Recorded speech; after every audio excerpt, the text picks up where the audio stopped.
Having a different opinion to someone online is always going to leave you open for criticism and personal attacks. This game is good will leave you open to the anger from people that believe the game is horrible. This game is bad will leave you open to the anger from people that believe the game is fantastic. The purpose of the Worst Gacha Ever series isn't solely to criticize a game, nor is it to praise it unconditionally. Rather, this video series exists as a means with which to both critique and to complement various facets of a gacha game that I experienced over a set period of time, sometimes days, sometimes months. Hey, my name is Stix and welcome back to another episode of Worst Gacha Ever.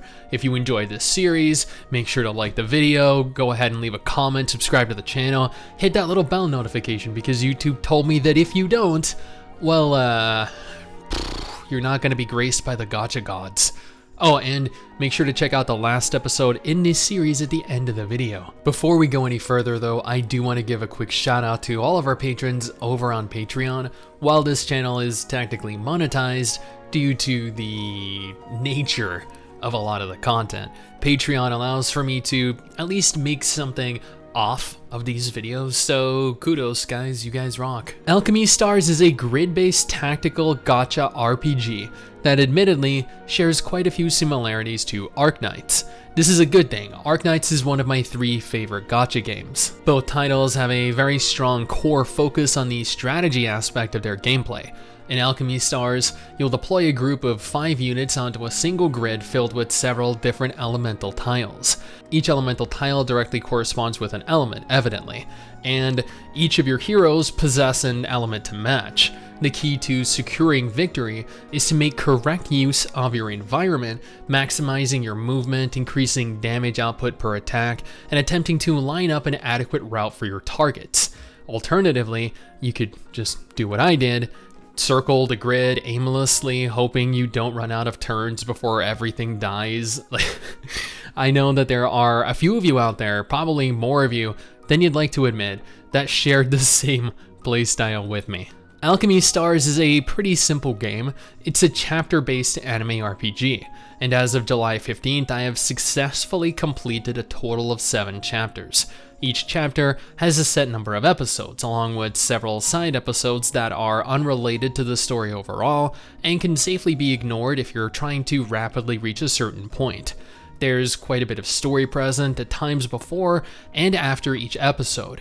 The narrative, much like most non-AFK games, is the driving force of the game, although I've rarely come across a story in a gacha game that was really compelling enough to warrant me not skipping at least parts of it out of boredom. Each episode has the same requirement to successfully achieve a 3-star completion.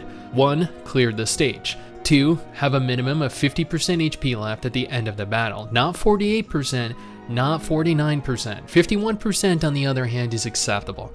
And 3. At least 6 turns must be remaining upon the battle's conclusion. Now, this can be a little difficult at times. Sometimes there just aren't enough tiles present to successfully chain together abilities, and you're left moving 1 or 2 spaces at a time, really burning through your number of turns. Thankfully, every husbando and waifu have unique abilities that can significantly alter the course of battle. One turn you might be up against the wall, cornered by 5 enemies, all pounding you harder than Mrs. Stix pounded me this morning. Wait, that's probably too much information for this video. Then you unleash a massive AoE that slices through everything within your immediate range, and you're capable of freely moving. Other times you might have a hero that heals you every time you move 5 spaces, keeping you sufficiently topped up. This makes it of vital importance to not only recruit as many different heroes as possible, but to make sure you know what abilities you'll need. Certain boss fights were too difficult for me to engage without a healer, so I was required to level Zoya, a support hero that kept me healed through the entire encounter. I quickly came to learn the importance of building your team around certain characters and specific playstyles.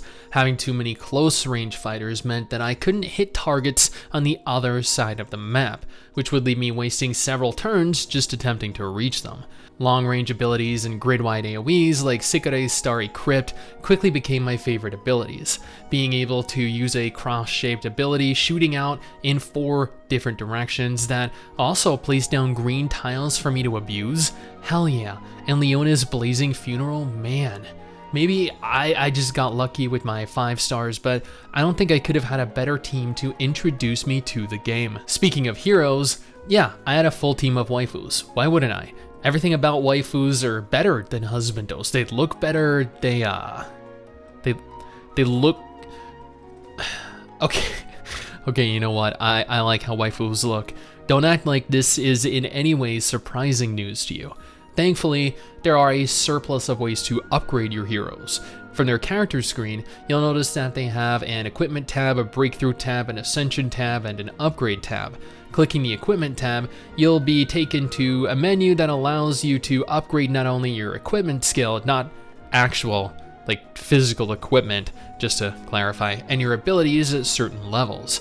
Clicking the breakthrough tab, you'll be taken to a menu that allows you to, to upgrade a variety of different areas of your character. These are reflected in the stars next to their name. Clicking the Ascension tab, you'll be taken to a menu that allows you to upgrade to an additional level of power, providing you the option of continuing to level your character beyond their initial limitations, 30, 40, 50 respectively. Clicking the Upgrade tab, you'll be taken to a menu that allows you to level your character, with sound effects that really annoyed Mrs. Stix at night when we were in bed getting ready to go to sleep, as that was pretty much when I would do all my upgrading.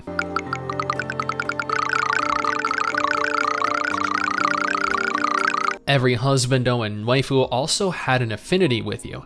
Alas, I really didn't focus very much on it, but it provides statistical benefits in battle. Each character has certain abilities. Nickiness, as an example, has Spring of Utopia, converting 4 nearby red or yellow tiles to green tiles. Mirror's Speak, which gets progressively more powerful depending on how many spaces I move that turn, and Mirror Dimension, her equipment skill that we discussed earlier. As noted, every character has their own unique abilities, so it's best to formulate not only your team, but also your strategies around each character's unique style. Talking about husbandos and waifus though, the gacha system in Alchemy Stars isn't horrible. I've obtained a few 6-star waifus thus far, but I haven't really rolled many times. I spent most of my currency on stamina, so I could just continue playing the game. Characters in Alchemy Stars have a minimum of 3 stars and go as high as 6 stars. Obtaining a 6-star character has a base rate of 2.5%, lower than some, but higher than others.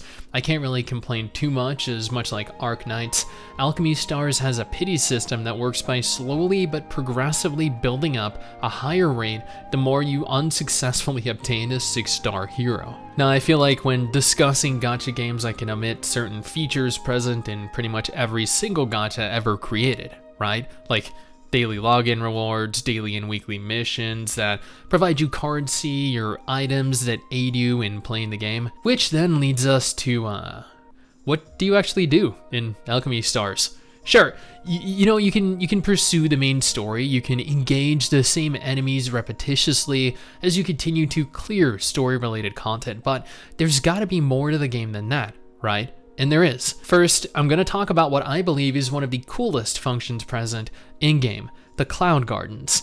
This is kind of like a player housing system, I guess, allowing you to build, to expand, and to participate in activities physically. You're given direct control of your character and are fully capable of running around the garden, interacting with characters, and doing all sorts of weird favors for them. I'll admit, I have played quite a few gacha games, and games that don't give you direct control like this, games with chapters and episodes taken directly from a map, don't allow you to freely control your character like this, so it's kind of a really interesting little feature to include, one that does not go unappreciated. Although admittedly, I didn't really do much there. From the Explore tab, you'll see several other gameplay modes down the bottom of your screen: Resources, Secret Territory, Extra Chapters, Spire, and Calamity Codes. The Resource tab opens a menu allowing you to farm various different materials to upgrade your characters, to upgrade your ship, which we'll get to in just a moment. Secret Territory, if I recall, is a unique mode that has you progress through several fights before culminating in a larger boss fight, resetting every week. I know it doesn't look like I've done it, but that's because it reset this week, I promise. Extra chapters are, extra chapters, each with their own episodes, their own story and rewards. The Spire is actually something that I never really had time to do, but in essence, it's a number of progressively more difficult encounters that you can engage with a full group of single elemental heroes, requiring you upgrade and level at least 5 of every element. I didn't have the Calamity Codes open, so I have no idea what that is, unfortunately. Our ship, though, the Colossus, is our base of operations, where we build a number of rooms that provide us with a plethora of different features. We can send our heroes out on exploration missions, we can farm additional resources, upgrade. Honestly, it acts in pretty much the same way your base does in most gacha games, so I just pop in once or twice a day to claim whatever resources had accumulated and to occasionally upgrade what I could. I know there's probably a more efficient way of handling things, but I'm just lazy and am honestly kind of a bad leader. Overall, this is a very fun game. I wouldn't say it is as fun as Arknights, but if I had found this first, I dare say I likely would have wasted quite a bit of time in it instead. Oh god, I'm losing my voice here. Not only is this game stunning visually, the characters all look absolutely incredible. The Cloud Gardens look fantastic, kind of reminiscent of X Astris, another upcoming gacha game if I'm being honest. Gameplay is fast and requires you actively clear an episode before engaging in auto, meaning that there is no autoplay required whatsoever. Adding on to that, the levels of strategy for certain encounters. I probably had more fun playing this than I'd like to admit. Enemies and enemy types at times felt a little bit convoluted though. Every chapter would introduce new enemy types and you'd be required to remember all of them. If you didn't, you'd encounter scenarios where you just dealt such negligible levels of damage. Is Alchemy Stars the worst gacha game of 2022? Not at all. This is actually one of the better gacha games that I've played, and I'm genuinely surprised that this is not more popular. Now, if you're looking for the previous episode in the Worst Gacha Ever series, you can find that via this video right here, or if you're looking for a list of confirmed gacha games coming this year, then this video over here.